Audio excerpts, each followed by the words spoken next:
I'm Troy Kirby with the Journal of Olympia, Lacey, and Tumwater with a quick look at the 2021 Washington State Legislative Session. On Wednesday, January 27th, the House Civil Rights and Judiciary Committee gave House Bill 1320 a public hearing.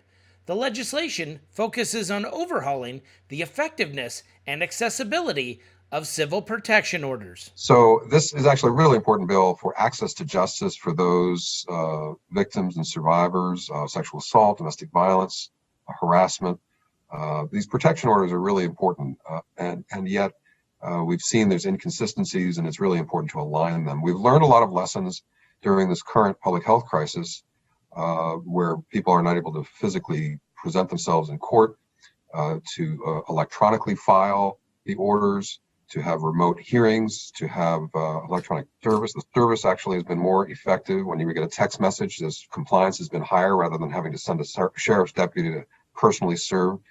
And then the relief and the remedies again. I think that what this bill does is it takes best practices that we've seen throughout this pandemic. It updates, it modernizes, it streamlines, and most importantly, in my opinion, it includes a definition of coercive control, and it clarifies procedures that provide necessary guidance to our judiciary so that they can better understand and rule upon what are very unintuitive dynamics of gender-based violence. The challenge is, as several of you have quipped about, this is a 356 page, highly technical bill that has significant policy and public safety implications. It is simply the case that we've had not a reasonable opportunity to review this bill and ensure that it does exactly as we all intend. Protection orders are a lifeline when community and systems have failed to protect. Tragically, there are potential barriers at every step. Getting to the courthouse, depending on where you live, your transportation or lack thereof, it could take an entire day. Once survivors make it to court, if they've asked for the wrong type of order, their initial request for protection and a hearing is denied, forcing them to start again and come back. We actually have very, very strong support of the policy behind the bill, and we believe that, Representative Graham, I don't think that there's fundamental changes to what the protection orders do and the rights that it provides. I think this really is a modernization.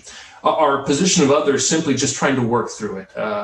We would like to have finished reading everything and gone back and digested it all. The bill, because of its size, is just difficult to do that. And we do see some changes.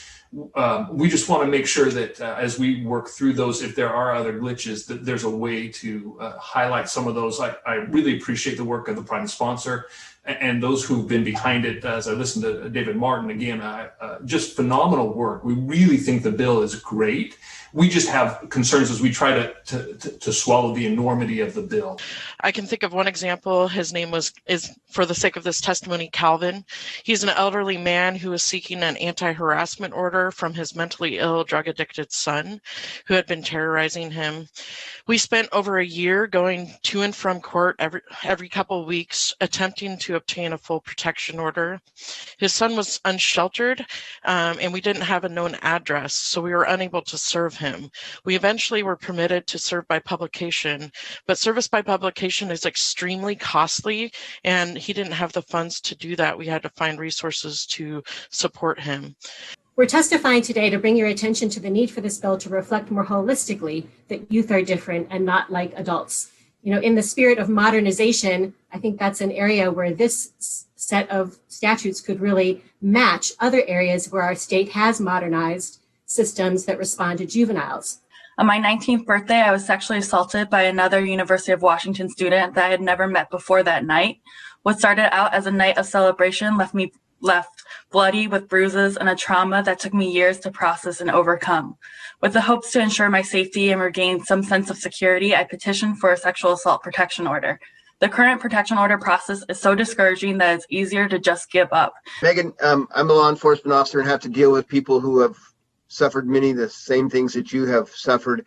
And my question to you is, how will this bill help them make the process easier? It's the technology expansion that allows people to attend hearings over the phone or through video is the number one thing that comes to my mind of how this bill will help.